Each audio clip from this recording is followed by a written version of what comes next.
Alors, bonsoir à tous. Merci d'être venus ce soir.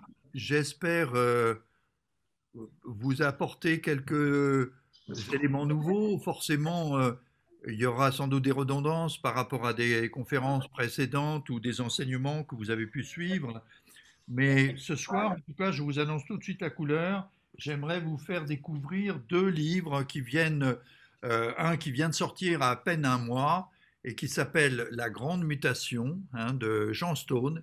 Et vraiment, je vous invite instamment à vous précipiter et l'acheter parce que c'est un livre de prospective qui situe notre métier dans un avenir, je sais, dirais non seulement radieux, mais surtout nécessaire, si vous voulez, qui montre à quel point le travail que nous faisons en tant que professionnels de la relation d'aide va devenir de plus en plus nécessaire pour les personnes, pour les institutions, etc.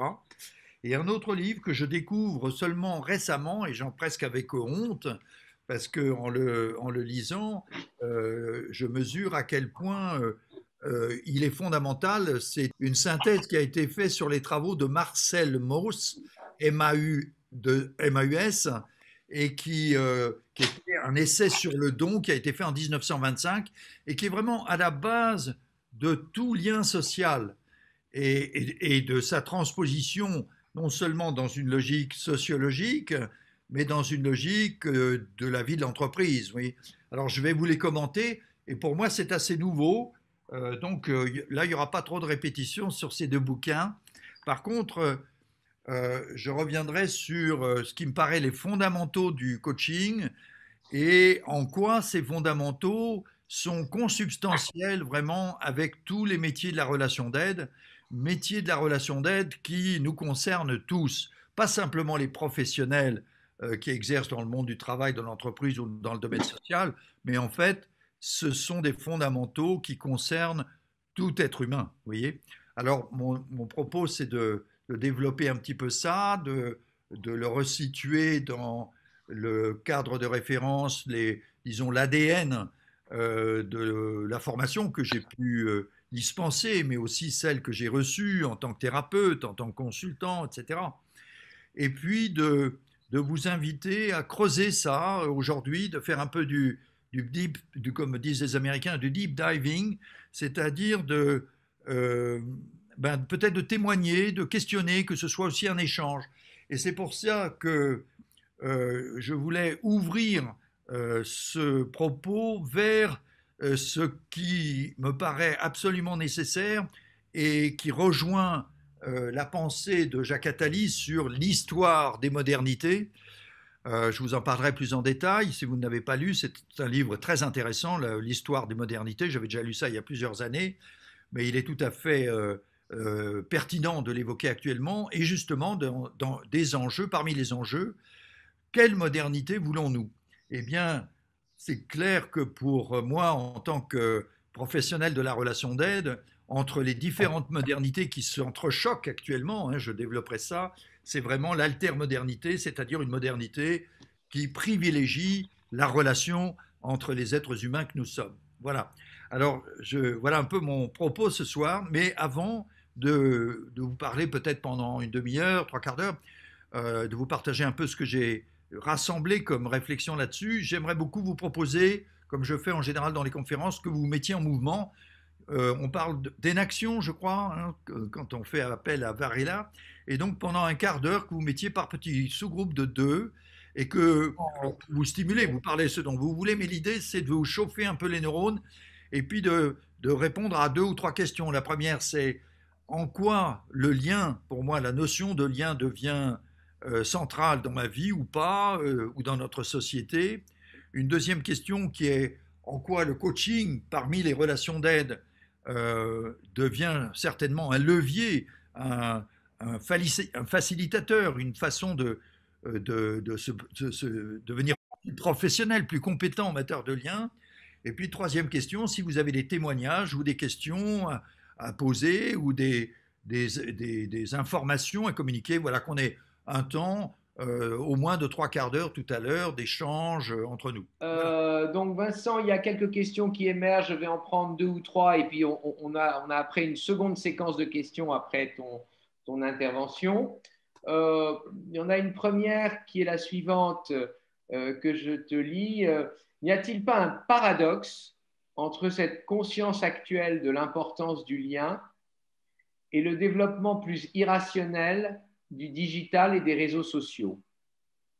OK. Il y a une seconde question qui est comment préserver le lien dans une société en voie d'artificialisation. Oui, merci. En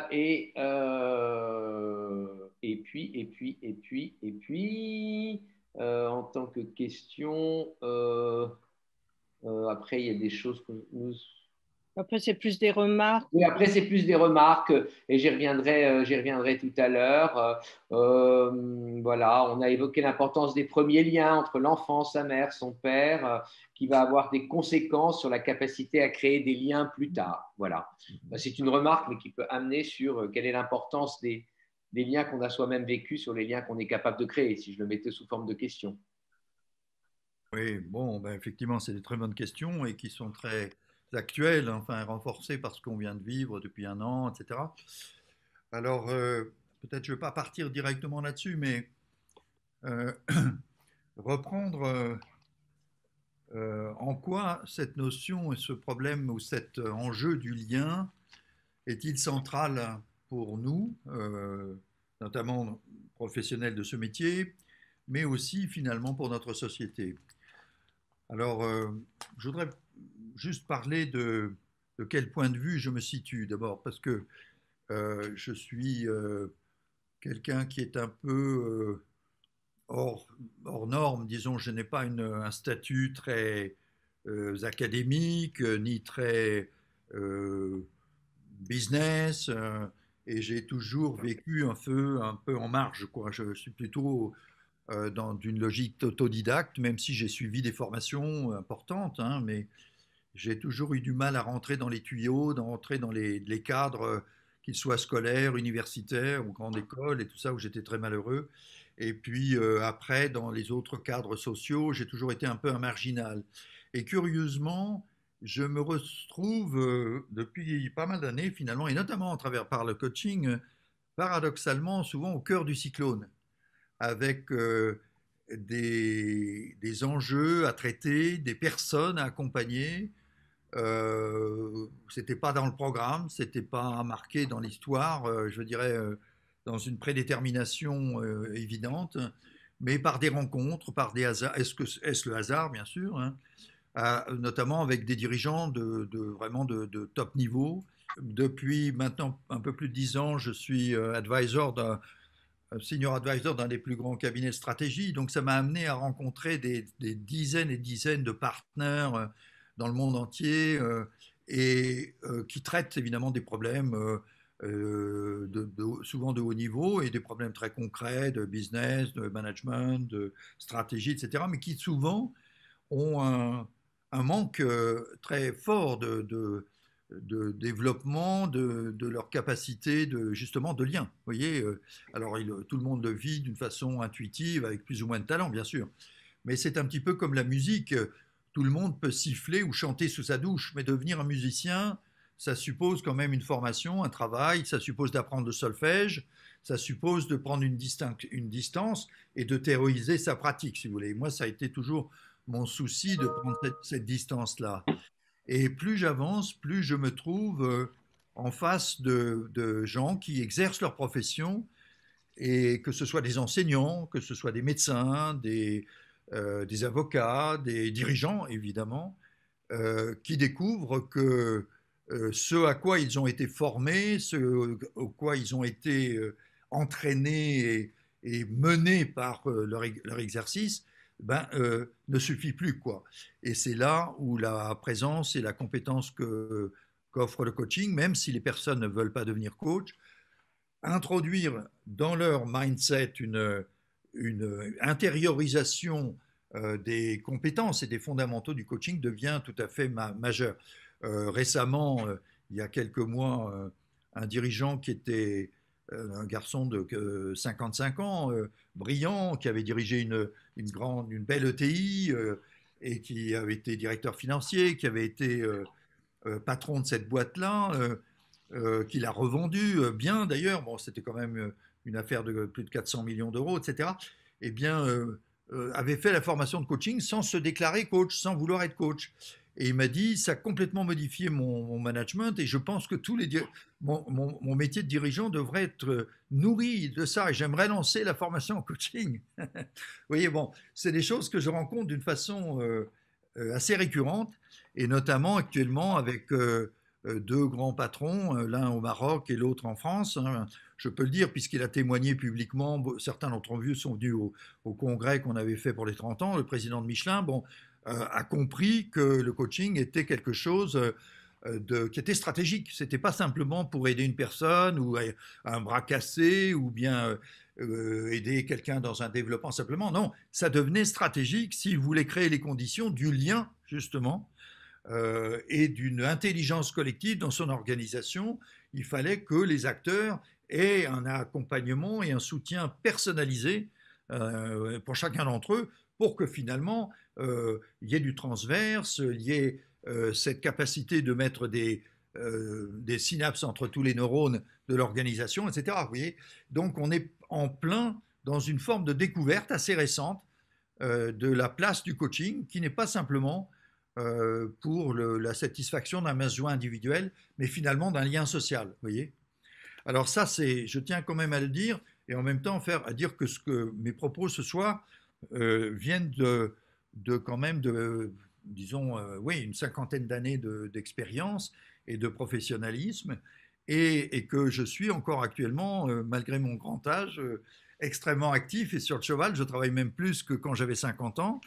Et actuellement, donc, le petit écosystème de Transformance, ben, quand même rassemble 7 écoles. Il y a peut-être 250 coachs qui sont formés par an, avec des périodes longues, 1 an et demi, un engagement avec le travail thérapeutique, etc. Et puis, beaucoup de conseils, beaucoup d'interventions dans des grands groupes, vous voyez. Voilà, donc, ce dont nous parlons ce soir, ce n'est pas un discours de psy en chambre, hein, ou de quelqu'un qui travaille d'une façon seulement marginale, bien que ce soit encore très marginal, mais ça se trouve curieusement au cœur du cyclone. Et je voulais simplement quand même signaler ça parce que nous nous trouvons actuellement dans une période transitionnelle absolument majeure. Alors évidemment, ça ne date pas d'aujourd'hui, ça ne sort pas d'un chapeau, cette affaire-là. C'est éternel, la problématique du lien, la problématique de la construction identitaire de la personne.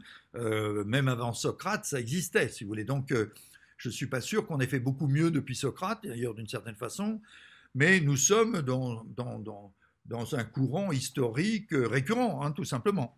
Simplement, on peut voir deux choses quand même apparaître d'une façon marquée. Il y a d'une part la tendance lourde du phénomène qui date, je dirais, depuis les Lumières et depuis ce que Jeremy Rifkin a très bien décrit dans ses différents ouvrages, hein, la fin du travail, l'âge de l'accès, et puis ce livre magnifique qu'il a appelé donc une nouvelle conception pour un monde en crise, hein, une nouvelle civilisation pour un monde en crise, et vers une civilisation de l'empathie qui est sortie donc il y a déjà 7-8 ans. Hein. Moi, ça m'avait beaucoup marqué, ce livre-là, où il reprenait les grandes étapes de la première révolution industrielle, avec évidemment la machine à vapeur, le rail, etc. Puis la deuxième, encore plus révolutionnaire d'une certaine façon, puisqu'il y avait le téléphone, l'électricité, l'essence, et puis la troisième, évidemment, avec la combinaison d'Internet, des énergies renouvelables, etc. Et maintenant, nous trouvons, donc la tendance lourde s'inscrit avec le Covid, en parallèle, il y a le Covid, mais il y a aussi la digitalisation absolument majeure et que le Covid nous a fait vivre d'une façon particulièrement intense. Donc, en fait, je pense qu'il y a une tendance lourde dont on voit les étapes, notamment depuis la fin du 18e, quoi, le 19e et le 20e, ô combien. Et cette tendance lourde le manifeste notamment dans le management ou et du coup a permis aussi l'avènement du coaching, hein, de la nécessité d'accompagner les gens. Il ne suffisait pas de les accompagner en étant des consultants, pas simplement en étant des formateurs ou en étant dans une logique top-down du rôle de la hiérarchie. On mesurait, moi j'ai mesuré ça très fort dans les années 80 et 90, et c'est pour ça que je pensais qu'il était indispensable de le lancer en France, voyant ce qui se passait dans les pays d'Europe du Nord et aux États-Unis, dans les pays anglo-saxons notamment, que le coaching donnait une réponse à des besoins qui n'étaient pas traités justement par les modalités existantes, conseil, formation ou rôle hiérarchique, et que l'entreprise s'aplatissait, on commençait à ne plus être prisonnier du top-down, etc. Je ne développe pas, tout le monde sait ça. Mais cette tendance lourde, si vous voulez, a fait prendre conscience progressivement de plus en plus que la notion de coaching devenait nécessaire. Et c'est ce qui m'a amené, ce que tu as évoqué tout à l'heure très gentiment, Bernard, à dire en 95 que le coaching était à notre société ce que l'écrivain public était, enfin le coach était à la société ce que l'écrivain public était à une société analphabète. Et bien, je pense qu'on n'en est pas tellement avancé depuis, même si le coaching est devenu une profession mieux identifiée, mieux structurée. Merci à l'ESF Coach, merci aux autres institutions et aux grands cabinets de formation, puisqu'ils sont maintenant très nombreux, et il y en a vraiment une bonne dizaine qui sont de grande qualité. Donc le métier s'est intensifié et est devenu beaucoup plus prégnant et de plus, comment dirais-je, identifié comme répondant à un besoin, vous voyez. Et donc la demande, évidemment, a commencé à se manifester. Bon, ça, c'est la tendance lourde. Et on en vit actuellement, en plus avec la digitalisation, une intensification. Mais ce qui s'est produit aussi depuis 2 ans, alors pardonnez-moi de dire des banalités peut-être, mais le Covid a été un choc quand même, un choc extrêmement fort et curieusement pas tellement violent finalement.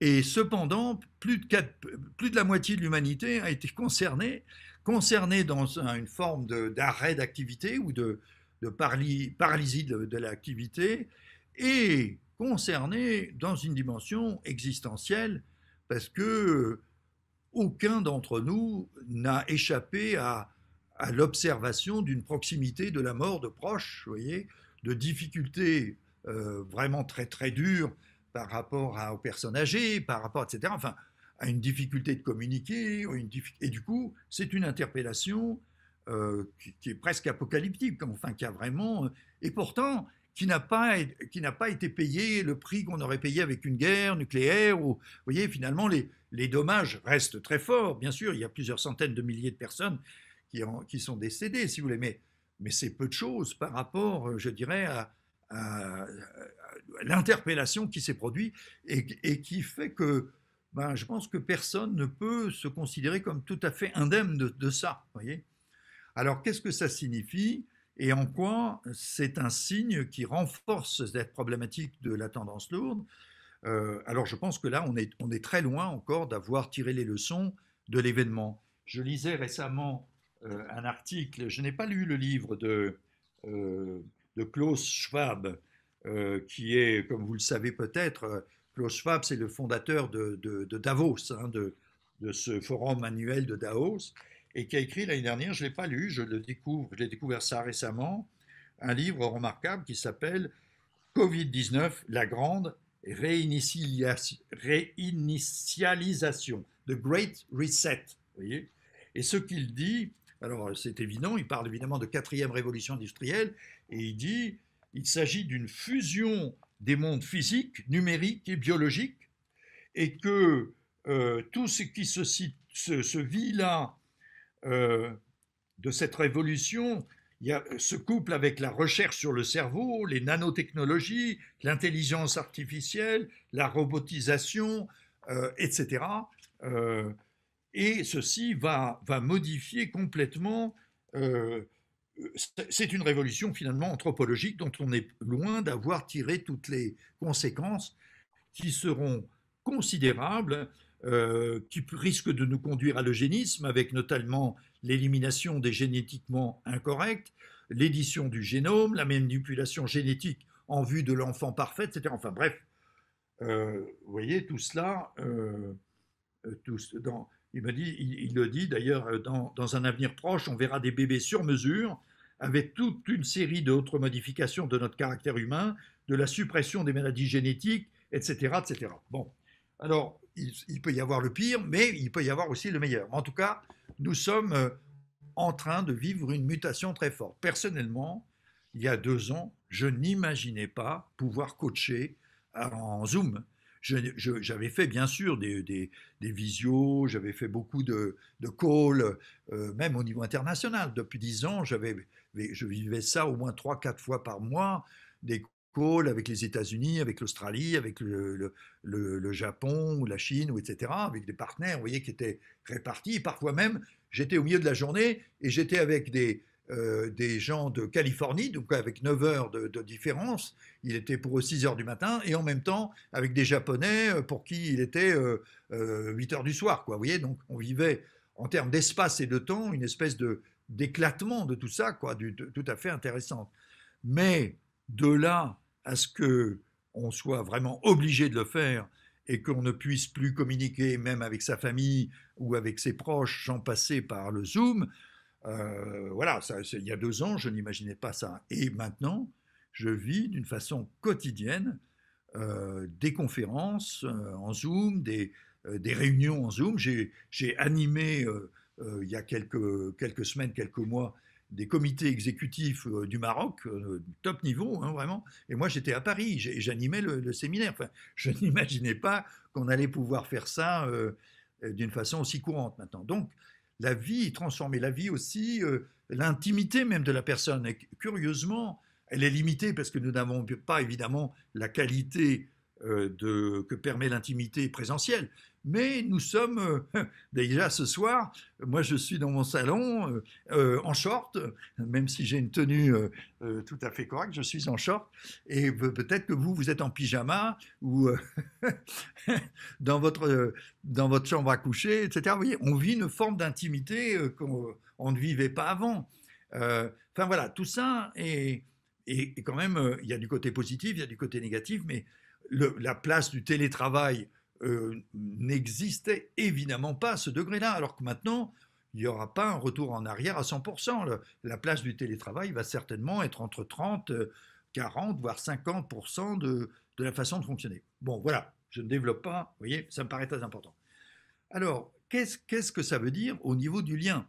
Eh bien, pour moi, ça veut dire que on a vu aussi que beaucoup de couples ont eu des problèmes, que des familles parfois ont explosé, etc., que ces nouvelles modalités modifient à la fois la vie intrapsychique, hein, il y a des phénomènes d'addiction, il y a des phénomènes de dépression, etc., il y a des couples qui divorcent, etc., donc il y a des tas d'épreuves qui ont été l'approche de la mort, la peur de se trouver contaminé, etc. Enfin, ce qu'on n'est pas complètement sorti, hein, et dans certains pays, c'est encore très dramatique, hein, qu'à voir ce qui se passe en Inde ou au Brésil. Bon. Mais sans vouloir généraliser, en ce qui me concerne, personnellement, je considère que c'est un avertissement, une interpellation par rapport aux problèmes existentiels majeurs, et notamment la mort. Hein. Bon, voilà. Alors, c'est là que, pour moi, le cheminement que des professionnels comme nous, les coachs, ont fait, ou sont censés en tout cas avoir fait et doivent continuer de faire, c'est-à-dire un travail sur soi, donc un travail intrapsychique, un travail en profondeur, alors qui peut être vers une vie intérieure, qui peut être vers une vie spirituelle, peut-être une vie de foi, je ne sais pas, hein, que chacun évidemment a son itinéraire, mais il y a une dimension intrapsychique, hein, qui est interpellée, hein. Il y a une dimension relationnelle, hein, dans la relation avec l'autre, il y a une dimension communautaire sous forme d'équipe, et puis il y a une dimension plus large de communauté que représentent les entreprises, les associations, etc. Mais au-delà de ça, le lien social se trouve altéré et remis en cause. Alors, j'aimerais à ce stade-là juste dire un mot de ce livre que je viens de découvrir, hein, mais qui m'a vraiment bouleversé, que je vous présente, et qui s'appelle La Révolution du don.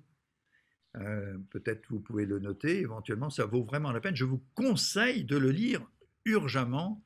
C'est écrit par Alain Caillé, C-A-I-2-L-I-E, et Jean-Édouard Grésy. L'un est sociologue, l'autre est consultant, et ils ont fait une synthèse des travaux de la sociologie de Durkheim, de Mézil, de Merleau-Ponty, etc.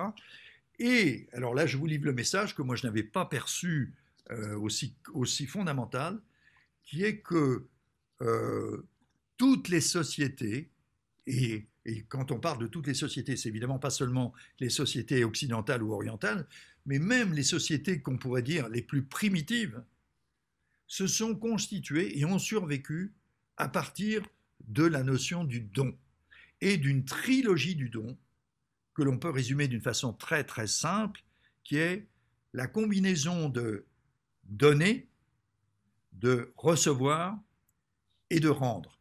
Vous voyez? Alors ça paraît très simple. Ce sont des sujets que, pour ceux qui ont fait un travail thérapeutique dans les groupes, etc., évidemment, ont appris. Hein. Je pourrais le développer en quelques minutes, mais c'est juste montrer que le lien social ne peut pas se créer s'il n'y a pas une dynamique de don, avec des dons qui comportent effectivement une ambiguïté, parce que le don n'est jamais totalement gratuit. Parfois, il peut être au contraire, ce qu'il appelle ça il a un nom particulier, c'est-à-dire des dons qui deviennent un peu pervers parce qu'ils sont fous, quoi, et la personne se perd complètement dans le don. Il y a tout ça, c'est une question d'équilibre, etc. Mais une société ne peut pas se vivre s'il n'y a pas de don, et s'il n'y a pas de réception, et s'il n'y a pas un retour du don, s'il n'y a pas le fait de rendre, voyez.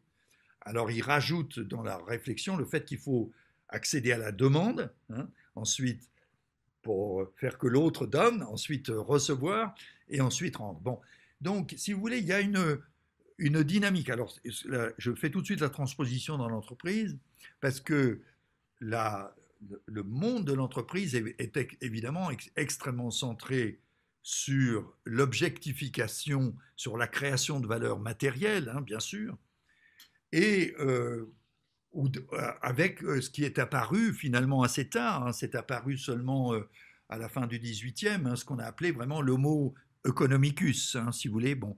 Alors qu'en fait, le sens de la vie d'une personne est extrêmement limité. Alors on a vu ça après avec Maslow, tout ça. Bon, il est présent évidemment avec la préservation de ses intérêts, mais que le fond de la dynamique sociale devient malsaine si elle est réifiée, voyez, si elle est limitée à cette dimension formelle. Or, tout le management est imprégné d'une insistance de l'organigramme, de la hiérarchie, des résultats chiffrés, des salaires, des incentives, des motifs, autrement dit, ce qu'on retrouve, ce qu'on appelle les motivations extrinsèques, voyez.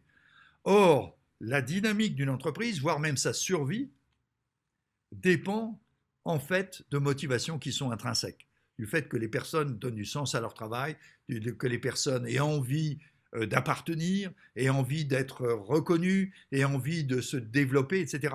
Merci Herzberg, merci Maslow, tout le monde connaît ça, bien sûr, dans l'entreprise, voyez.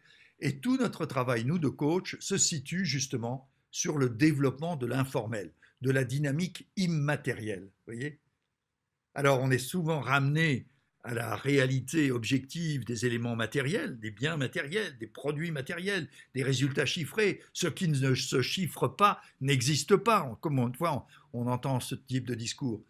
Eh bien, nous savons, pour l'avoir vécu personnellement et professionnellement, que ce qui est le plus important, il ne s'agit pas de négliger évidemment le concret et le matériel, mais le plus important, c'est l'immatériel, c'est le sens, c'est la joie, c'est la relation, c'est etc. Bon, ça c'est juste pour situer. Et alors, je trouve intéressant que le travail de Caillé et Grésy reprend le livre que je n'ai pas lu, je l'avoue honteusement, de Marcel Mauss, hein, qui s'appelle Essai sur le don, et qui est paru en 1925, qui résume toutes les recherches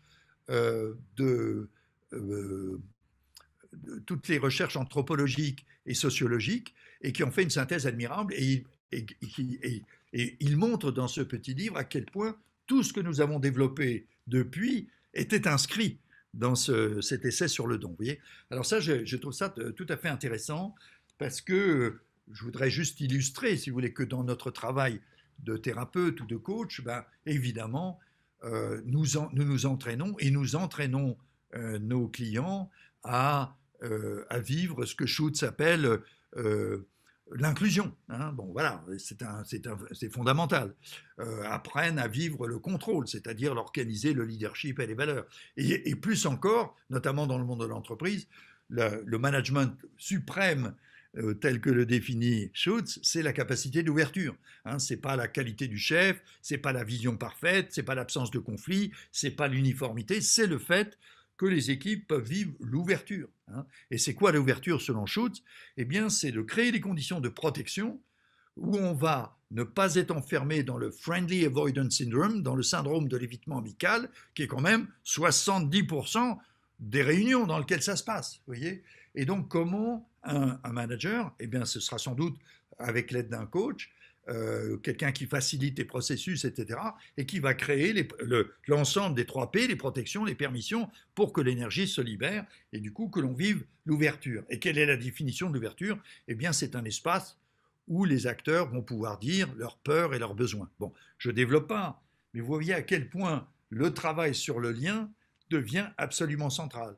On va retrouver ça dans l'entreprise, dans les associations, mais dans la famille ou dans le couple. Vous voyez, tout notre travail de professionnel de relations d'aide, c'est d'éduquer les personnes à mieux écouter. Et écouter, c'est pas simplement les mots, c'est d'écouter, évidemment, le body language, c'est d'ouvrir son intelligence émotionnelle, c'est d'entrer dans ce que moi j'appelle la 3e écoute, c'est-à-dire j'écoute ce qui se passe en moi, parce que ce qui se passe en moi dans le coaching ou dans la relation, c'est ce qui se passe chez l'autre, et c'est en dessous de la surface de flottaison, de l'iceberg que nous sommes. Donc, si j'écoute ce qui se passe en moi profondément, mon inconscient, mon corps, mon intelligence émotionnelle va me donner des informations de là où se trouvent les blocages, chez moi ou chez l'autre. Voyez. Donc, nous nous entraînons à ça dans la relation, évidemment. Voyez. Donc, tout ça montre bien que le fait de s'entraîner au lien, à la compréhension du lien, est absolument fondamental dans notre société où justement les liens se trouvent transformés. Alors la question se pose des réseaux sociaux, est-ce qu'on préserve le lien? Eh bien justement, les réseaux sociaux sont finalement une émergence du besoin de lien des personnes, sauf que cette émergence est un peu folle et qu'elle elle peut se faire d'une façon extrêmement destructive. Ou extrêmement, on n'a qu'à voir ce qui se passe avec Trump, ou etc. Donc, provoquant même des cataclysmes éventuellement. Mais c'est l'expression du lien. Et bien ça, nous devenons maintenant, nous avons à apprendre. Alors, ce qu'on appelle, vous savez, dans les 4 compétences que Jeremy Lamry a très bien décrit, les compétences du 21e siècle, où il développe les 4 C, si vous voulez, la créativité, l'esprit critique, la coopération et la communication. Mais les mots qu'il utilise méritent d'être creusés, notamment l'esprit critique. Ce n'est pas l'esprit critique et qui consiste à développer une contre-dépendance et critiquer les autres. Non, non. L'esprit critique dont nous avons besoin justement dans cette nouvelle société, c'est devant la masse d'informations qui est une masse de bruit terrible, hein, comment sélectionner les informations, même pas seulement les fake news, mais des informations qui soient pertinentes, qui ne nous parasitent pas complètement, des informations qui sont relevant par rapport à nos vrais besoins, pas l'envahissement total de la publicité, etc., mais quelles sont les informations qu'on va arriver à vous voyez, développer l'esprit critique, développer la créativité, développer la communication. Et la communication, nous le savons, c'est nous qui l'enseignons en tant que coach, c'est pas seulement communiquer, c'est méta-communiquer, c'est être plus attentif au processus qu'au contenu, parce que le processus modifie complètement le contenu, et même d'aller plus loin, c'est pas seulement le contenu et le processus, c'est le sens, c'est-à-dire quelles sont les valeurs qui sont développées ou les contre-valeurs qui sont développées dans le mode de communication que nous avons, etc. Et donc ça montre que la problématique du lien, vous voyez, mérite, dans les bouleversements que nous vivons, d'être travaillée, d'être professionnalisée. Je voudrais partager aussi une expérience qui a été majeure pour moi, c'est la supervision que j'ai vécue pendant, pas d'une façon continue, mais d'une façon très répétée pendant 6 ans, dans les années 80 à 86, avec Georges Kohlreiser. Georges Kohlreiser, à l'époque, je me formais en analyse transactionnelle, j'étais président de l'association européenne, et membre du board américain de l'ITA, International TA Association, et j'avais comme superviseur T.B. Keller d'un côté, de l'autre Carlo Mozzo, mais d'une façon plus ponctuelle, George Kohlreiser. Et ça a été une révélation. Pourquoi? Parce que George Kohlreiser non seulement était un extraordinaire thérapeute, mais déjà, dès les premières années de son activité professionnelle, il avait à peine 22, 23 ans, il était à peine diplômé il avait fait son doctorat de psychologie, il est devenu négociateur d'otages. Et moi, j'ai été chez lui à Dayton, dans l'Ohio, et j'ai vu l'hélicoptère de la police venir le chercher pour aller l'emmener sur le lieu d'une prise d'otage. Et il a négocié des dizaines et des dizaines de prises d'otages. Alors en quoi? Alors, il y a le côté un peu évidemment spectaculaire et dramatique de la situation, parce que lui-même a été pris 4 fois en otage, avec le pistolet sur la tempe, ou avec le rasoir mis près de la veine jugulaire, etc. Donc c'est là qu'il a dit, j'ai commencé vraiment à prendre des coups, là, vous voyez, parce que là, il faut écouter le preneur d'otage. Il s'en est sorti, et il a appris, développé une compétence sur la relation, vous voyez, et au point qu'il l'a dit, et en plus, il pouvait l'affirmer compte tenu qu'il a formé les polices de New York, il a formé la police israélienne, etc. Et il disait qu'on peut apprendre, si on a un petit peu de compétences, hein, mais on peut apprendre à devenir un bon négociateur d'otages et réussir entre 85 et 95% des prises d'otages. Vous voyez, ça s'apprend. Autrement dit, la relation et le lien, ça s'apprend. Et comme plusieurs fois, évidemment, je l'ai questionné là-dessus, qu'est-ce que tu fais? Eh bien, il me dit, l'essentiel, c'est de créer le lien avec la personne. Et créer le lien avec la personne, c'est de percer ces cuirasses, soit psychotiques, soit addictives, parce que bon, la personne est droguée, ou elle est sous amphétamine, ou elle est dans un niveau d'énervement, d'adrénaline épouvantable, et donc elle se ferme complètement, elle s'isole, elle n'est plus dans le lien. Elle est dans sa folie, dans son exaspération, parce qu'elle veut à tout prix obtenir quelque chose. Vous voyez, il raconte notamment une de ses premières prises d'otage qui était un noir qui menaçait une infirmière, et il la menaçait avec des ciseaux chirurgicaux, et il allait lui trancher la gorge avec, quoi, vous voyez. Et Georges, qu'est-ce qu'a fait Georges? Il a créé le lien avec cette personne en progressivement posant des questions très simples. Je ne peux pas résumer en 3 minutes, c'est assez complexe, mais finalement, il est allé à lui dire quels sont tes besoins. Et en lui disant, le gars s'appelait Sam, Sam, I'm for you, I'm here to help you. What do you want? What is it you want with this, with doing that? Et le gars lui dit, I want to get my children back from my wife, who's the bitch, you know, and I want my children back. Elle dit, I'm here to help you to get your children back. OK. Donc finalement, il est arrivé en écoutant et en permettant par le lien la personne dise ses besoins, de lui dire, I'm going to find your children for you. But now you have to stop, you know, you have to give up. Et il est arrivé petit à petit, et le gars finalement le remerciait, au bout d'une heure et demie de prise d'otage, de lui dire, Thank you, George. I'd rather be in jail, et il avait donné ses mains pour les menottes, than to be a father who's looked as a murderer by his children, par quelqu'un qui est vu, un père qui est vu comme un meurtrier. Bon, voilà. Alors, je prends cet exemple extrême, parce que moi, j'ai aussi eu l'occasion de travailler dans les prisons américaines, et donc j'ai vécu des situations comme ça, tout à fait extrêmes. Et c'est là où on voit que la notion du lien, souvent, est complètement étrangère aux personnes.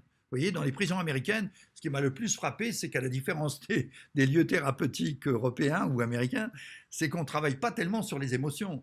La première chose qu'on apprend aux personnes, c'est à travailler sur le parent. Ils n'ont pas de parents, ou ils ont un parent fou, vous voyez. Et donc, ils n'ont pas de loi, ils ne savent pas du tout ce qu'est la loi. Et dans la communauté thérapeutique, on leur apprend qu'un minimum de loi est nécessaire simplement pour survivre. Si tu voles le crayon à quelqu'un, eh ben, il n'y a plus de limite. Et tu vas te retrouver avec une balle dans la tête ou avec un rasoir qui va te couper la gorge. Donc, il faut apprendre à respecter une loi qui devient commune. C'est donc le début du lien. Vous voyez, donc, toutes ces expériences fondamentales m'ont amené à réaliser à quel point la notion de lien devenait prégnante. Alors, je poursuis un petit peu, et notamment, si vous avez lu Frankel, si vous avez lu Yalom, évidemment, hein, Yalom, Irving Yalom, un des plus grands thérapeutes américains. Moi, non seulement j'ai tout lu de lui, mais vraiment, je me suis nourri de son enseignement, qui prolonge Frankel. Hein. Pour moi, Frankel est encore plus important. Mais Yalom, on peut résumer les 600 pages de son livre remarquable que je vous invite à lire. Cet été, vous ne savez pas quoi lire cet été, ben lisez ça. La thérapie existentielle, il y a 600 pages. Hein.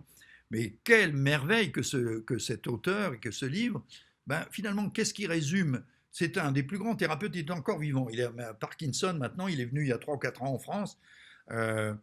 Et donc il est âgé, il est pas loin de 90 ans maintenant. Mais Yalom, tout son enseignement, un des plus grands psychiatres, il était président de la APA, American Psychiatric Association. Bon, eh bien, Yalom, je vous fais le résumé, je vous économise 600 pages. Quelle est la guérison? Le lieu de la guérison? Eh bien, le lieu de la guérison, c'est la relation. Voilà. C'est dans la relation que je vais pouvoir non seulement aider l'autre à guérir, mais je vais guérir moi-même. Parce qu'il ne faut pas se raconter d'histoire. Nous, les coachs ou nous, les thérapeutes, en nous occupant des autres, nous nous occupons de nous-mêmes. En aidant la personne à se développer, je me guéris progressivement. Ceux qui sont familiers avec les subtilités de l'analyse transactionnelle connaissent bien la notion d'épicénario. Vous voyez, l'épicénario, c'est la partie du scénario, la partie des déterministes dans lequel je suis enfermé encore, qui n'a pas été travaillée.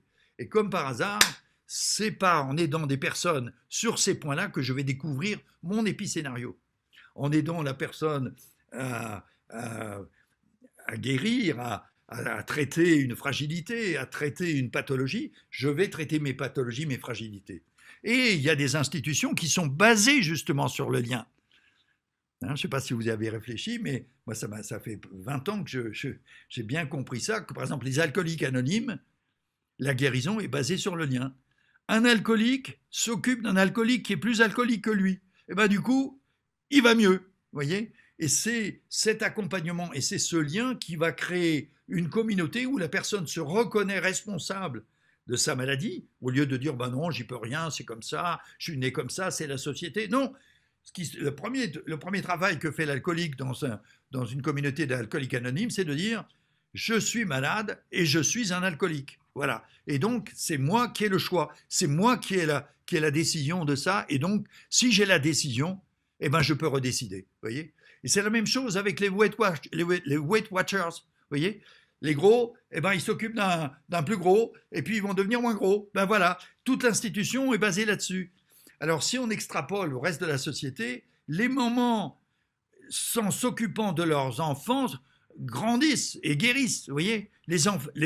Vous avez bien compris quand même que ce n'est pas les parents qui sont faits pour les enfants, c'est les enfants qui sont faits pour élever les parents. Vous voyez, c'est pareil dans l'école. Vous avez bien compris que les profs ne sont pas là pour les élèves, c'est les élèves qui sont là pour les profs. Pourquoi ? Parce que ça permet aux profs de rester à l'école. Vous voyez, parce qu'en enseignant, ils commencent à apprendre un petit peu. Enfin bref, je suis un peu provoquant en vous disant ça, mais c'est juste pour illustrer à quel point la nécessité et la compréhension de ce qu'est le lien est source de la croissance, non seulement sociale, mais de ma croissance, moi, individuelle, de la croissance que je permets à l'autre et de la croissance que je permets dans la classe, dans la famille, etc., etc. Voilà. Alors ça, c'était une première peut-être perspective.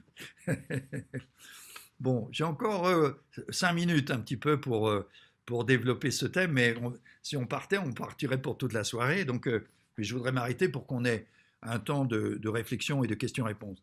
Et je voudrais vous commenter un peu donc cet autre livre que j'évoquais tout à l'heure, que je vous invite instamment à acheter sans délai, La Grande Mutation, écrit par Jean Stone, S-T-A-U-N-E. Hein. Eh bien, ce livre-là, je connais très bien Jean Stone depuis une trentaine d'années. Il a fondé l'université interdisciplinaire et c'est un homme qui est extrêmement, justement, un peu comme Edgar Morin, qui est quelqu'un qui est tout à fait pluridisciplinaire, transdisciplinaire, interdisciplinaire. Ce sont des mots qui sont très différents en fait. Hein. Et du coup, il a écrit des livres remarquables. Je vous signale notamment Les clés du futur, par exemple, qui est un livre absolument à lire, notamment pour des gens qui interviennent dans l'entreprise. Il a écrit il y a 3 ans, un peu sous mon impulsion, parce que je l'avais présenté à un plus grand patron du Maroc, et du coup, il a, il a écrit un livre beaucoup sur le Maroc et ce qui s'y passe, mais dans le monde entier, mais surtout sur le Maroc, et qui s'appelle L'intelligence collective, les clés du futur. Alors, thème qui me touche beaucoup, parce que ça fait en 2004, j'avais écrit l'intelligence collective en action avec le président Philippe Bernard. Donc, pour moi, l'intelligence collective, évidemment, c'est un enjeu absolument majeur. Ben, qu'est-ce que l'intelligence collective, si ce n'est la valorisation et la généralisation, si vous voulez, du lien entre les personnes dans le monde du travail, notamment. Hein. Bon. Eh bien, dans ce livre, alors ça va vous scotcher, en tout cas moi ça m'a scotché quand je l'ai lu, il dit mais on peut voir effectivement l'avenir immédiat dans les 10 ou 15 prochaines années avec des bouleversements qui vont être difficiles à vivre. Il y a des millions de personnes qui vont perdre leur job, et pas seulement des jobs répétitifs ou des jobs manuels, etc., mais même des jobs intellectuels. Hein. On voit bien que maintenant, des avocats, des dentistes, des enseignants, des conseillers, l'intelligence artificielle va les remplacer. Non pas complètement, mais il y a une partie considérable de la capitalisation d'expérience qui va être mise en intelligence collective, en intelligence artificielle, et du coup, l'humain va trouver un nouveau besoin, une nouvelle posture. Oui. Et donc, tout ça va bouleverse déjà notre société. On le voit bien avec ce qui s'est passé avec Uber, avec Airbnb, etc. Des professions entières se trouvent complètement modifiées. Bon.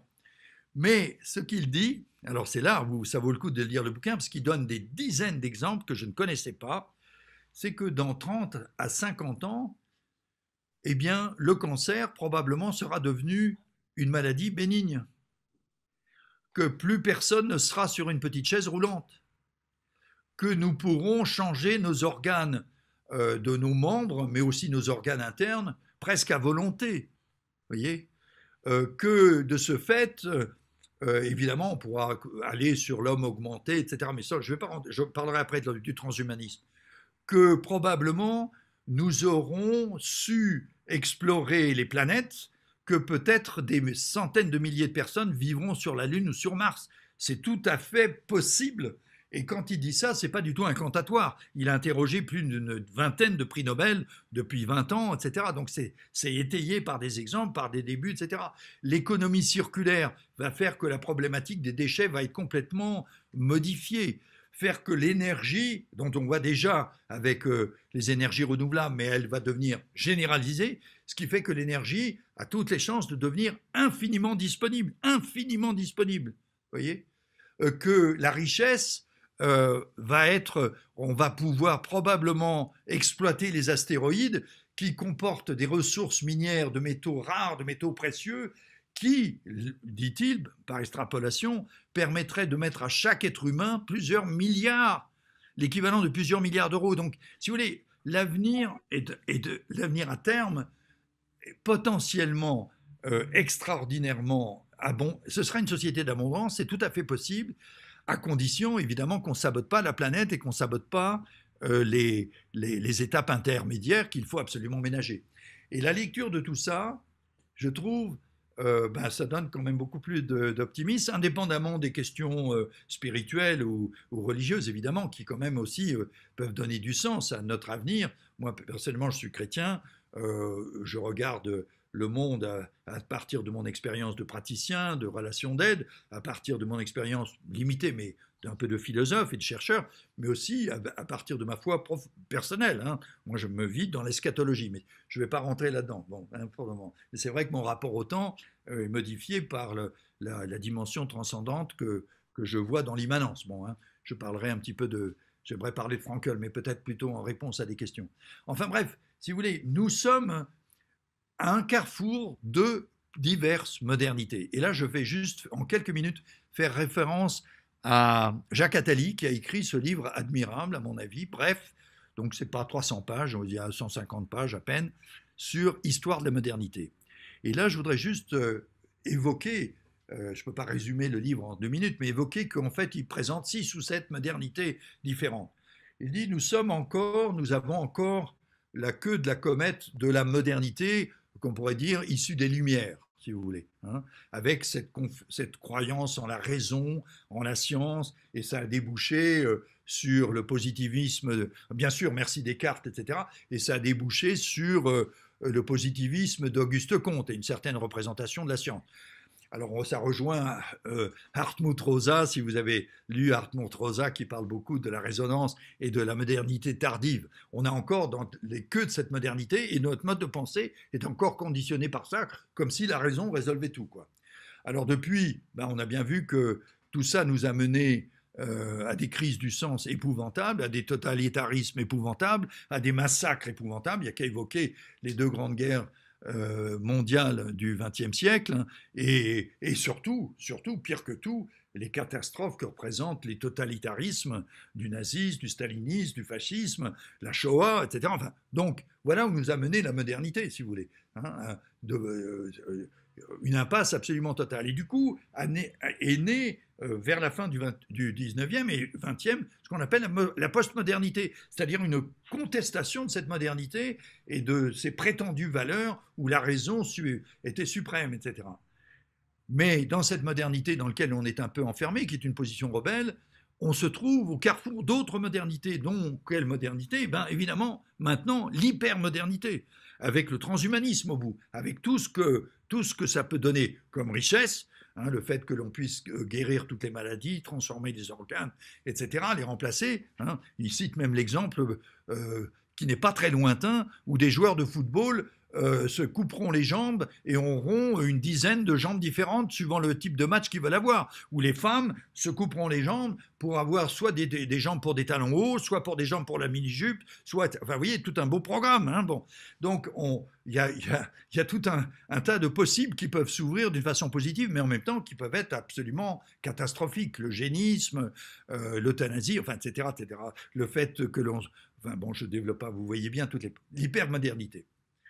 Et puis, il y a aussi les rétro-modernités, parce qu'en face de tous ces bouleversements, on voit, alors d'une façon massive, que les gens s'enferment dans du communautarisme, ou bien dans la théomodernité, il n'y a qu'à voir avec le djihadisme, vous voyez, ou bien dans l'ethno-modernité, c'est-à-dire je me réfugie dans ma communauté ethnique qui est contre les autres, etc., parce que je me barricade, etc. Et donc, ce que dit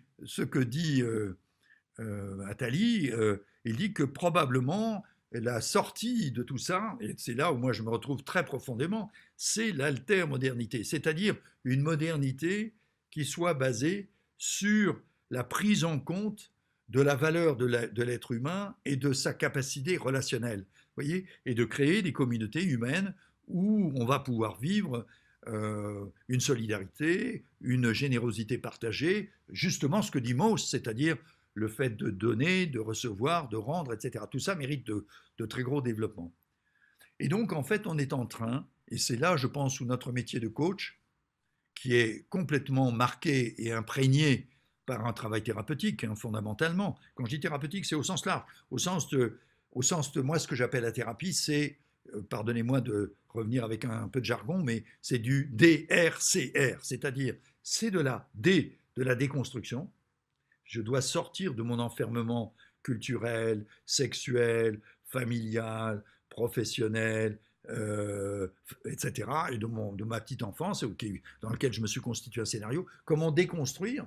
Pas jeter, hein, mais merci Cyrulnik, la résilience m'a permis de survivre, mais en même temps, ma résilience risque de m'enfermer. Donc il ne faut pas que je sois prisonnier de la carapace que j'ai construite. Carapace physique ou carapace caractérielle. Bon, vous voyez, ou scénario, bon.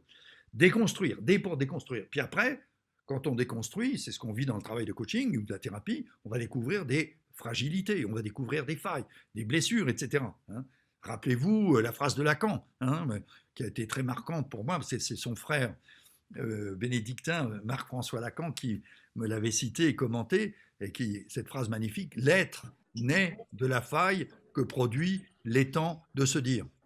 Je traduis en français, ça veut dire que la parole exprimée par la personne en analyse, hein, cette parole-là qui vient de sa blessure, de sa faille ontologique, de sa faille spirituelle ou de sa faille psychologique, hein, et bien petit à petit, cette parole va lui permettre, c'est ce qu'on appelle la parole narrative, hein, c'est-à-dire c'est ce qui va lui permettre de trouver son identité, quoi. Voilà, donc la réparation, R pour réparation. Et puis C pour construction, construire parce que nous apprenons de nouveaux comportements, nous développons, nous renonçons à des fausses croyances, nous construisons de nouvelles croyances, etc.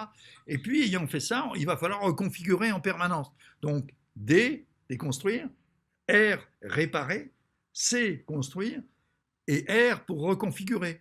Eh bien, la vie elle-même, c'est un acte de déhercérisation. Excusez-moi, mais j'aime bien utiliser des néologismes comme ça. Vous voyez, la séance d'une heure de coaching, c'est aider mon client à se déhercériser, c'est-à-dire à déconstruire des fausses croyances, à rencontrer une émotion, une sensibilité, une fragilité, apprendre à un nouveau comportement éventuellement, et puis se reconfigurer en fonction de la situation. Vous voyez, c'est constamment ça, ce travail-là que nous avons à faire. Et nous, coach, c'est ce que nous avons à faire pour permettre de devenir de sortir de l'enfermement de l'homo faber dont parle Frankl, c'est-à-dire celui qui travaille sur sa compétence, ses capacités, sur ses résultats, devenir de l'homo amans, là je reprends la terminologie de Frankl, c'est-à-dire celui qui est un être de relation, et puis de devenir l'homo sapiens, l'homo patiens, pardon, excusez-moi,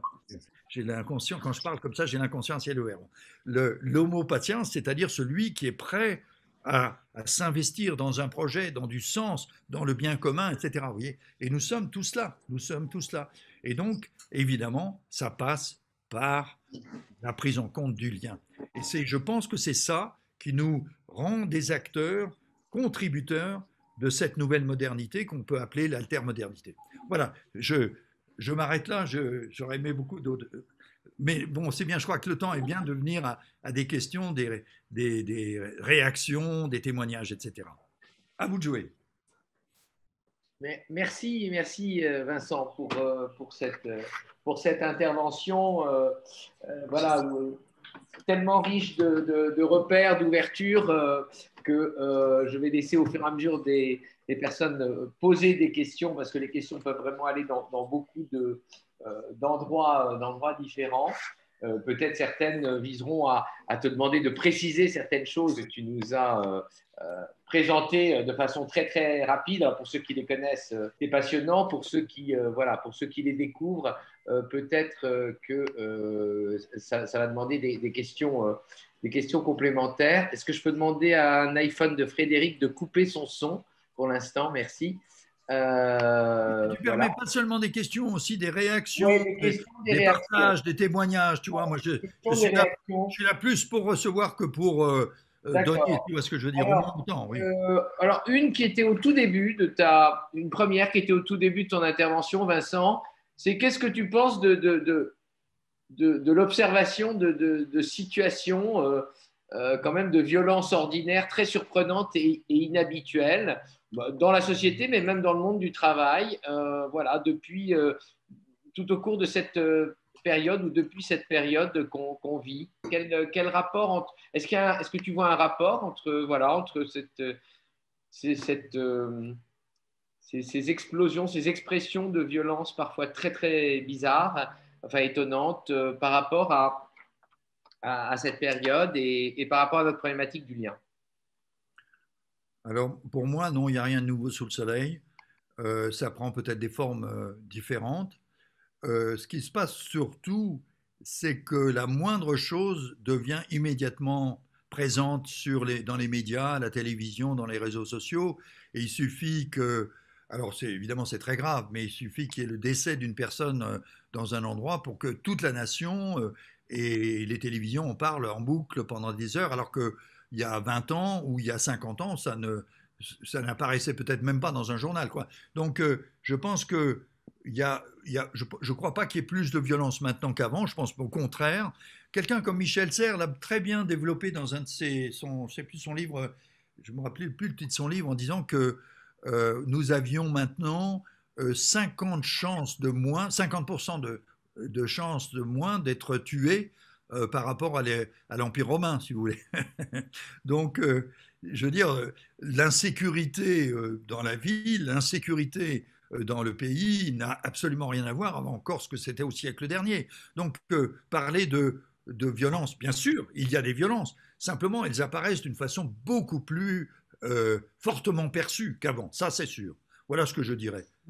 Et c'est normal aussi que une société qui vit une mutation si forte voit émerger des plaintes, émerger des demandes, des révoltes. Enfin, par exemple, les Gilets jaunes, c'est quelque chose qui me paraît finalement. Moi, je considère que j'ai été marqué aussi par les théoriciens, où j'ai eu l'occasion de travailler avec des théoriciens du soin, et notamment de la nouvelle psychiatrie, qui considéraient que la maladie était la première étape de la santé.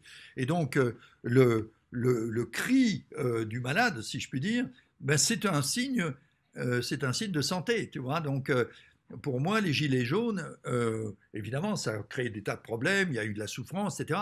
Mais c'est quand même une manifestation qui révèle un besoin qui n'est pas traité, quoi, dans toute une population, etc.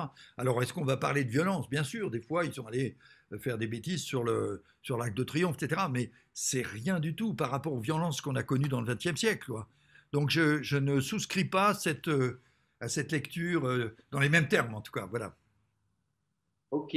Alors, il y a une réaction, justement, par rapport à qui touche notre métier, c'est de dire que le lien est de plus en plus nécessaire parce qu'il y a de plus en plus alors je ne sais pas si ce que tu en penseras, de plus en plus de souffrance Oui. dans l'entreprise, manque de temps de reconnaissance, manque d'écoute, manque de silence.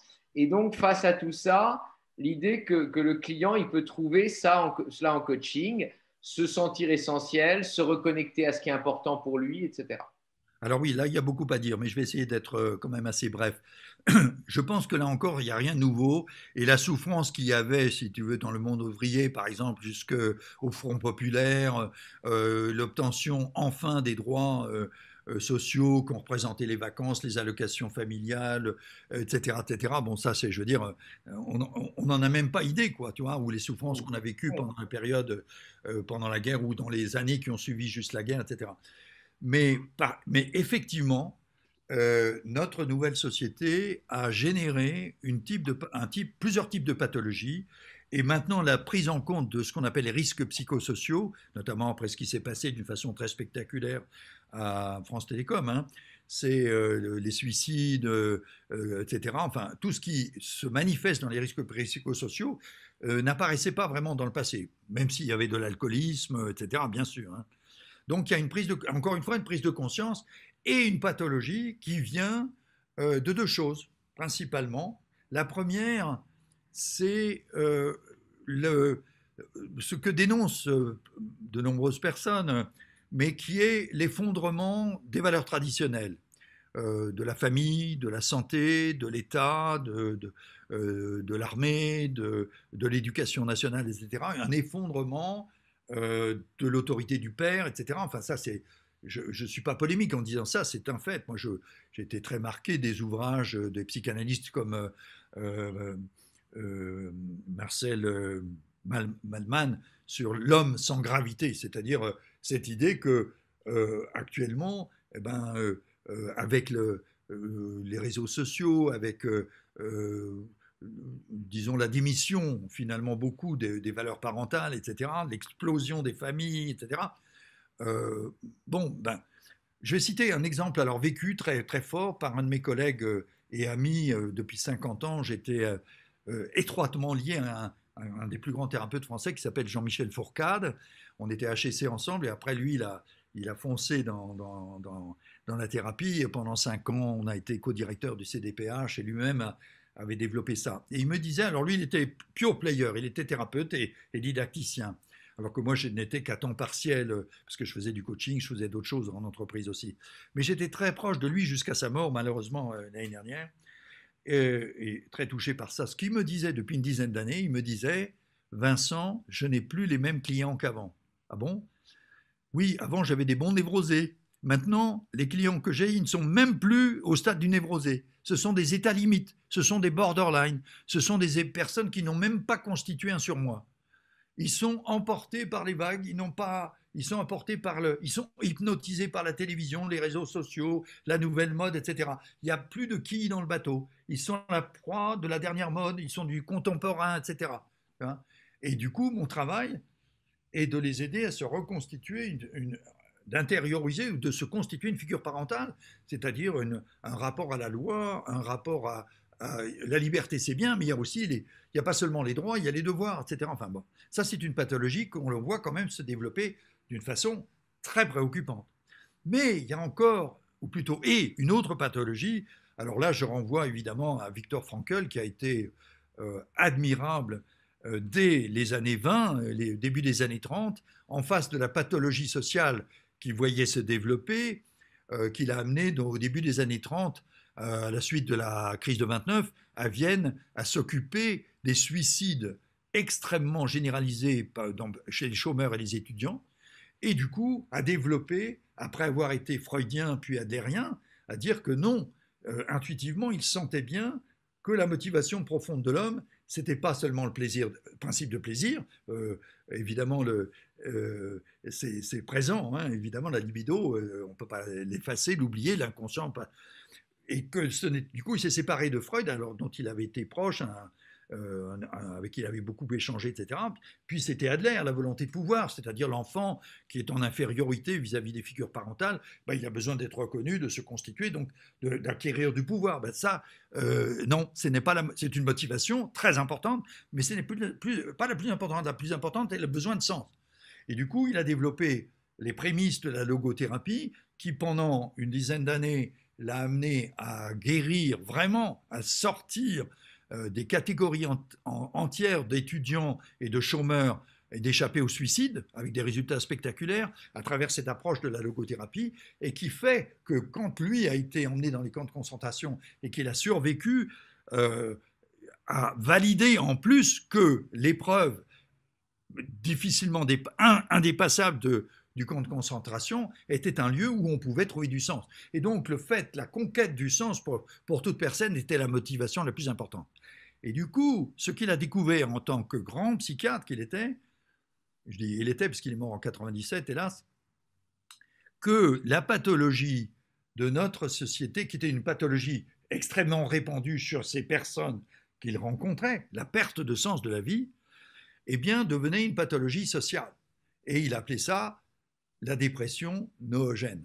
Et notamment, en parlant des États-Unis et des statistiques, il observait que ça touchait toutes les populations, y compris des populations aisées, y compris des étudiants avec de hautes études et avec des professions tout à fait de réussite. Et il a fait la différence entre la réussite et l'accomplissement. Vous voyez, et ça, moi, depuis plus d'un an, je travaille à approfondir ma connaissance de Frankl avec Georges Elias Sarfati, qui est un lieu de formation à l'analyse existentielle extrêmement précieux et que j'invite tout le monde à travailler. Moi, je connaissais Frankl depuis 1975, j'avais lu Le Dieu inconscient, ça m'avait vraiment réconcilié entre la thérapie et puis l'univers spirituel, parce que je développe pas. Bon. Mais ce qu'a développé et analysé très clairement Frankl, dénoncé très clairement, c'est que plus de 30% des névroses ou des problématiques de notre société viennent de la perte de sens. Alors, il l'analyse avec des causes souvent sociales. Le fait que, notamment aux États-Unis, la mobilité est telle que les personnes sont totalement déracinées. Et actuellement, ce qui se passe dans notre société, qui est quand même très bouleversée, il y a du déracinement, il y a de la perte de sens, etc.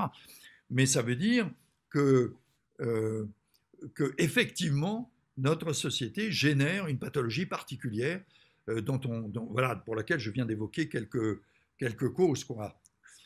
Voilà. Est-ce que ça répond à la question? Je ne sais pas.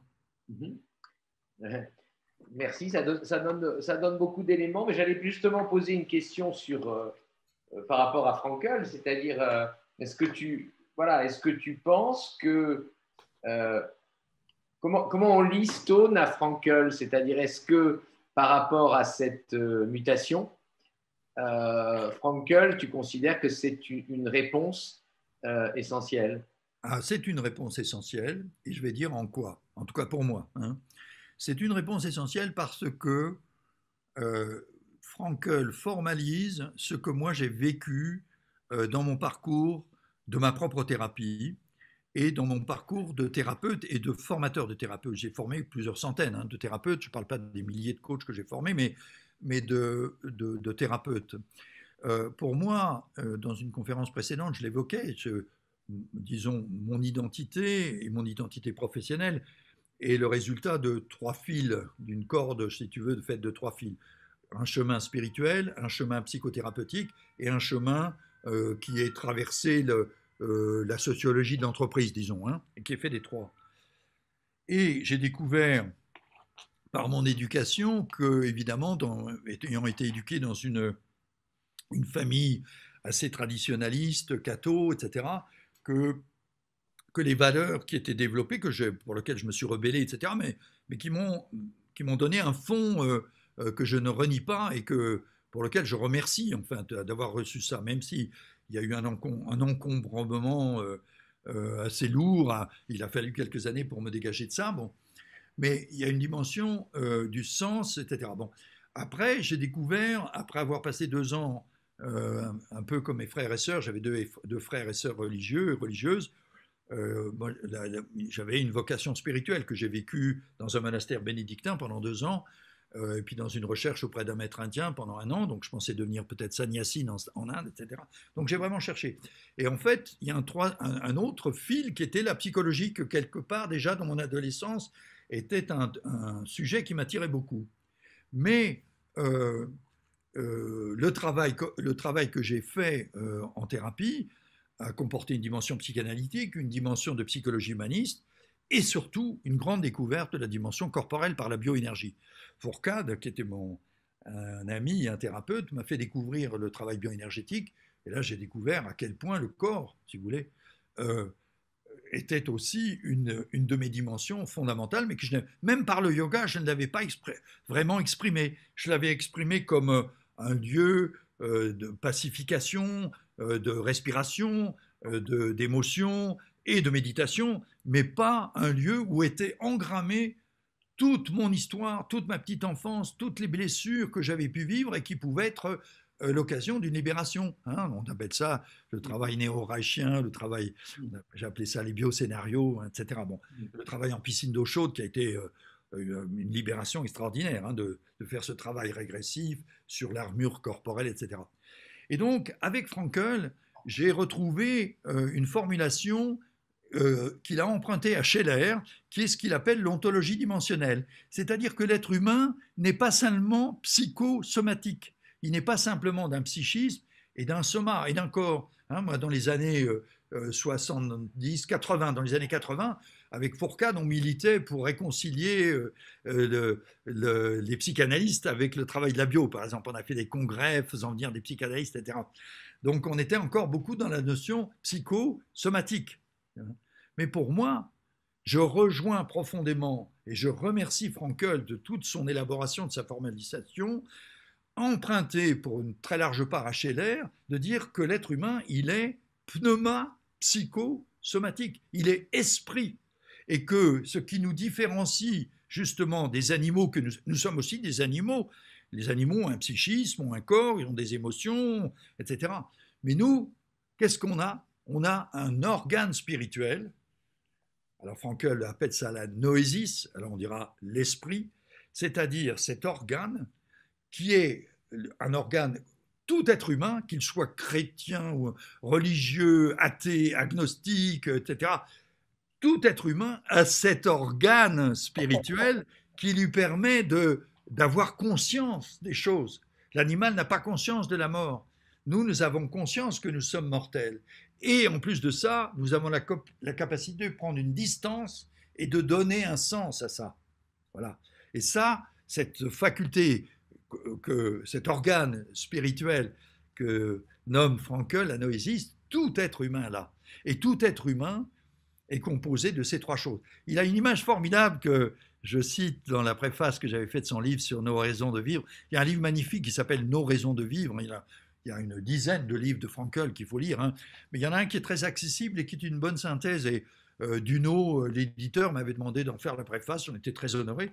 Et je citais dans un des ouvrages de Frankl, je me rappelle ah oui, et je vais terminer avec deux exemples de Frankel. Donc celui-là qui est drôle. Il dit, un être humain qui se promène sur le tarmac d'un aéroport et qui voit un avion qui roule au sol, eh ben, pensez-vous qu'il dit, tiens, voilà une voiture? Vous voyez? Il réduit l'avion à une voiture. Eh ben, c'est la même chose. Quand on réduit l'être humain à sa dimension psychosomatique, on le réduit comme on réduit un avion à une voiture. Vous voyez? On lui enlève sa dimension spirituelle. Bon, il y a un autre exemple. Alors, je peux terminer même là-dessus.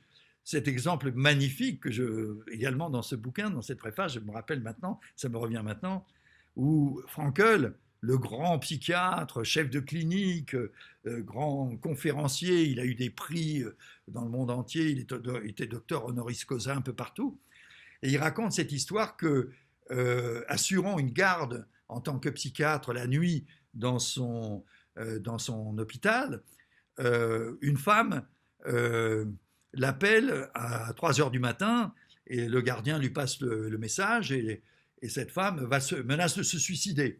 Alors Frankl mobilise toute son énergie et ses arguments pour la convaincre de n'en rien faire, évidemment. Il parle au moins 20 minutes, une demi-heure avec cette femme. Et il arrive à lui arracher qu'elle s'engage à venir le rencontrer dans un entretien très, très rapidement. Et donc la femme, d'accord, elle lui dit, bon, ben, je viendrai demain ou après-demain, enfin, elle prend rendez-vous avec lui. Et Frankl raccroche, et puis il se dit, mais qu'est-ce que j'ai bien pu lui dire? Qu'est-ce qui a marché? Qu'est-ce qui a fait qu'elle a accepté, etc. Et donc, quand elle vient le voir 2 jours après, dans l'entretien, Frankl brûle de savoir quelle est la réponse elle va donner. Et il lui dit, mais finalement, pourquoi est-ce que vous êtes venu? Finalement, j'en suis très heureux, mais qu'est-ce qui vous a convaincu dans ce que je vous ai dit? Et la femme lui dit, eh bien, ce qui m'a convaincu, docteur, c'est qu'à 3 heures du matin, vous avez accepté de passer 20 minutes avec moi. Je trouve l'histoire délicieuse et d'une profondeur. Et par rapport à notre sujet de ce soir, ben voilà, créer du lien. Voilà. Alors, on a encore un peu de temps pour des questions, des réactions, bien sûr.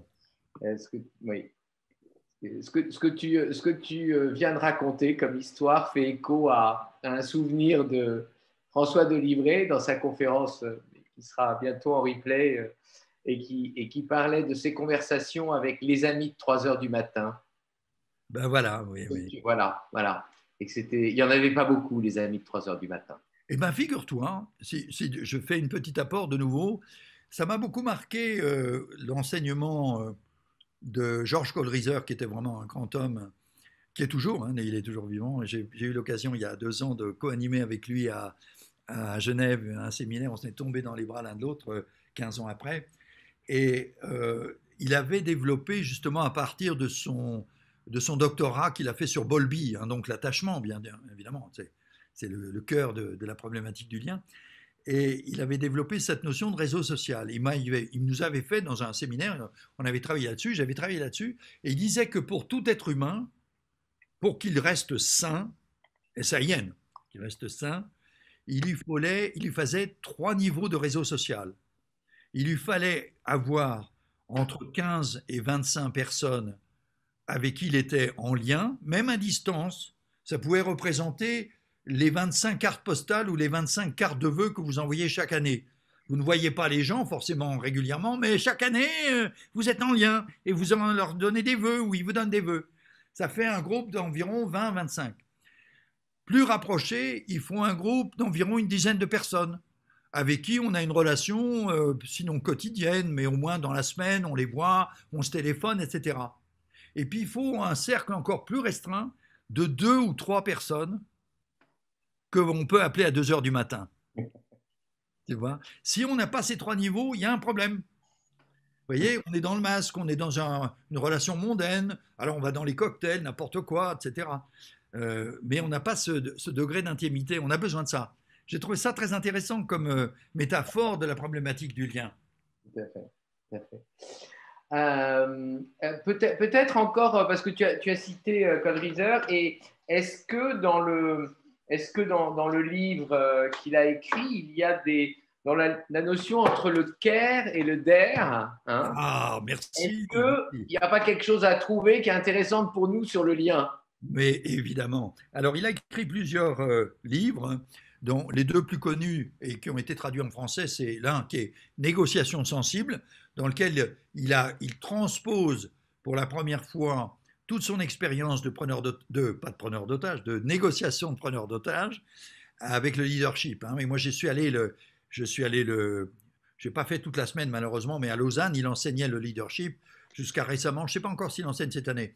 À l'IMD de Lausanne, hein. Il faisait des semaines fabuleuses. On se retrouvait avec 90 dirigeants pendant une semaine. Enfin bon, je ne développe pas.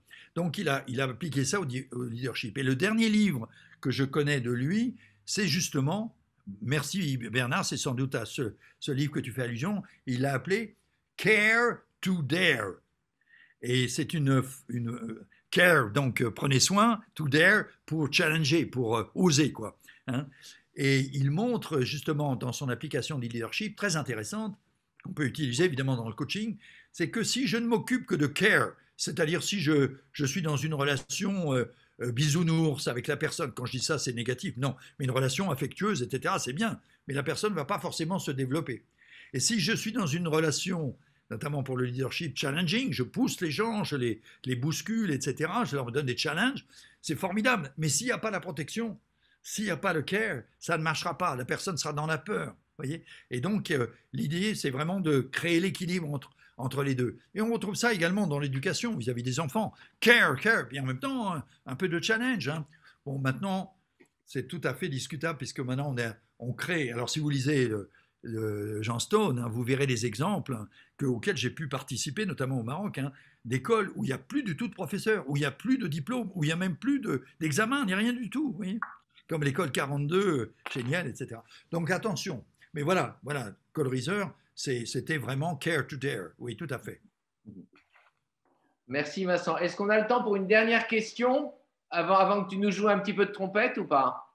Euh, Écoute, on a sans doute le temps, mais je préférais, si tu m'y autorises, Oui. de proposer quelques retours. Non pas que je sois là pour fishing for compliments, je ne cherche pas les strokes, encore que ce n'est pas interdit, mais ce qui m'intéresse plutôt, et peut-être même si non, on n'aura pas le temps de le faire deux par deux, mais c'est d'interroger au moins 5 ou 10 personnes. What's your takeaway? Vous partez avec quoi à partir de ces 2 heures qu'on vient de passer ensemble? Qu'est-ce que ça a activé en vous, ou réveillé en vous, ou apporté comment vous vous sentez? Vraiment, et je ne cherche pas les compliments, je cherche vraiment, même pas de me dire merci, ça, c'est pas là. Non, non, Alors, ben voilà, je retire ça, je pars avec ça. je Tu propose es d'accord? oui, je te propose deux choses, Vincent. Je propose que chacun, puisqu'on est nombreux, puisse inscrire dans le chat, dans la Oui, dans le chat conversation, aussi, oui. un takeaway. Et puis, pourquoi pas Oui, demi-douzaine deux, trois de personnes retours. se lancent, coupent leur micro et te parlent parce que quand même, voilà, tu parles devant des visages au micro coupé, ça doit te frustrer un peu, je suppose. Donc, tu as peut-être envie d'entendre des voix.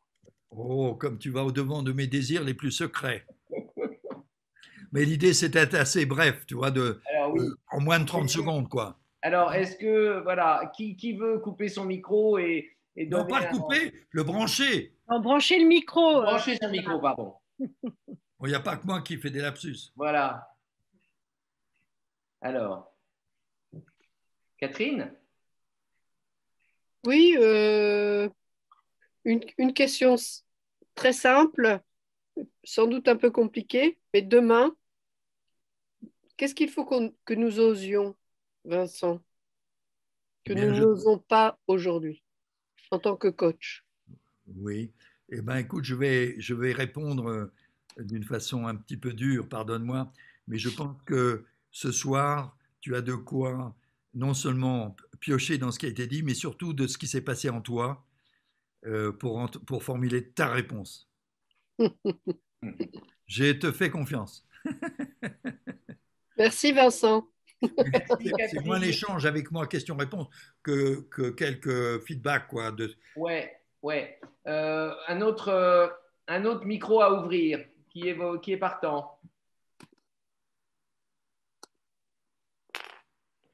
Moi, je Sandra. veux bien. Sandra. j'écrivais dans le chat que effectivement, en fait, la notion d'équilibre en tant que praticienne des arts martiaux, en plus de coaching, ça m'a toujours semblé hyper important. Et je repars vraiment avec cette nécessité de complémentarité entre le care et le DR. Parce que je trouve que justement dans les entreprises, s'il y a bien entre ceux qui disent on n'est pas chez des bisounours et ceux qui disent il faut aimer tout le monde, voilà, c'est vraiment cet équilibre qui me paraît tout à fait essentiel, quoi, plus que jamais. Si tu prends le livre de Cole Reiser, tu vas te régaler, oui. Ouais, Merci. c'est noté.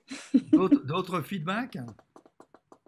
Allez, merci Sandra. Un autre micro qui s'ouvre. Annabelle. Oui, bonsoir. Je repars avec quelque chose qui a toujours fait écho en moi, puisque je travaillais dans le commerce et créer la relation avec le client, c'était essentiel. Et la façon qui était la plus belle, en tout cas, et qui fonctionnait la mieux, c'était aussi d'être d'égal à égal. Donc, il y a aussi, je trouve, de personne à personne, voilà, dans la discussion, dans l'expression, c'est d'être aussi toujours vigilant à être d'égal à égal. Oui, oui. Mm. Le coaching est un espace, doit être un espace de rencontre de deux libertés et donc de parité. C'est très important. Merci. Mais je ne vais pas réagir. Encore deux, trois feedbacks. Merci beaucoup, Vincent. Merci, Annabelle. Merci Annabelle. Un autre micro qui s'ouvre. Allez, je vais me lancer. Moi, j'en veux beaucoup à Vincent parce que j'avais 10 à 15 livres de retard, de livres à lire. Il vient d'en rajouter 5. Donc voilà, sur la table de chevet, je vais encore me faire engueuler par ma femme. Et je dirais que c'est à cause de Vincent. Bon, bah, tu me l'envoies. Merci, c'était super. Fabrice, tu sais que j'ai découvert que les Japonais ont un mot. J'ai fait un post, mais je n'ai pas encore retenu le mot en japonais. Peut-être Vincent le sait-il. C'est un mot qui traduit le fait d'avoir plein de livres sur sa table de chevet pour la réassurance, pour le bien-être, pour etc. Et ça s'appelle le quelque chose dont j'ai encore pas retenu le nom. Mais les Japonais sont arrivés à nous trouver un mot spécifiquement pour ça. Oui, en tous les cas, c'est un beau sujet à investir parce que je me sens concerné par ça. Merci. Émilie, puisque tu as ouvert ton micro, est-ce qu'il y a une chose avec laquelle tu repars? Tac. Oh, bah écoute, moi je repars, mais ça va faire un peu fan club, mais j'ai le souvenir que mes débuts de coaching, Vincent m'avait invité à une rencontre CT en Belgique, avec Jean-Yves Arrivé d'ailleurs, qui était là aussi. Ouais. Et je mesure le bonheur à chaque fois de te voir en live. Après, on a vu des époques aussi avec les Angèles à l'époque du dictionnaire du coaching. Enfin, oui. Ça fait beaucoup d'émotions. Et donc, moi, je repars avec l'émotion, le chemin parcouru, le fait de se retrouver comme ça. Donc, le lien, pour moi, il est réel, il est virtuel, il est dans le passé, il est dans l'instant de maintenant. Et avec toutes les billes que tu nous as données, Vincent, avec le oser. Voilà. Donc, non, moi, je suis dans une espèce de lessiveuse émotionnelle là maintenant. Voilà. Grâce à toi, Vincent, merci. Merci, c'est sympa. Merci. Alors, je contrôle le temps. Il est 19h58. Une dernière ouverture de micro et après, on se quitte. J'aurais un truc plus sérieux sur la deuxième question. Fabrice, est-ce que tu peux montrer ton visage? On ne voit que ton casque. Oui, t'es un peu. Il faudrait que tu descendes ton ordinateur. Ah oui, pardon. C'est-à-dire que tu te montres et sans te montrer. Ouais, d'accord. C'est mieux là.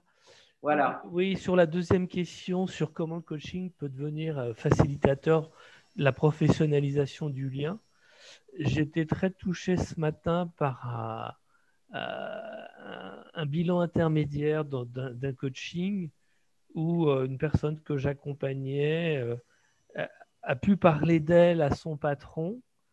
Elle lui a dit des choses qu'elle lui avait jamais dit depuis 20 ans.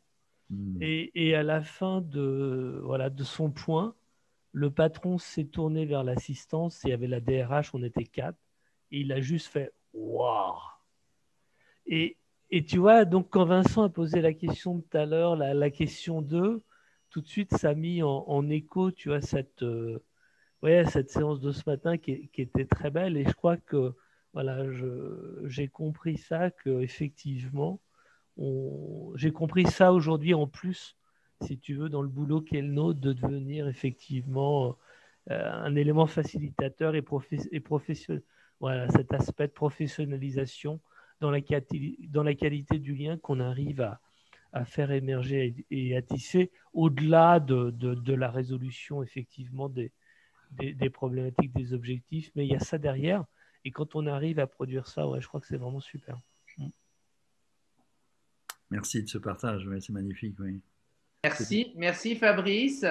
Alors, tu verras, je t'enverrai Vincent, il y a beaucoup de choses dans le chat, hein, de remerciements et de retours et de take-away.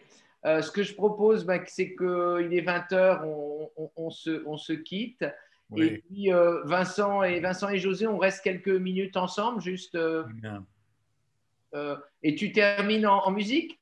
Une petite signature sonore. J'enregistre, hein, j'enregistre. J'enregistre, bien sûr. Bah oui. Je ne vais pas me planter, surtout après le festival de Beethoven. Je vais vous partager la 9e symphonie, donc tu te rends compte.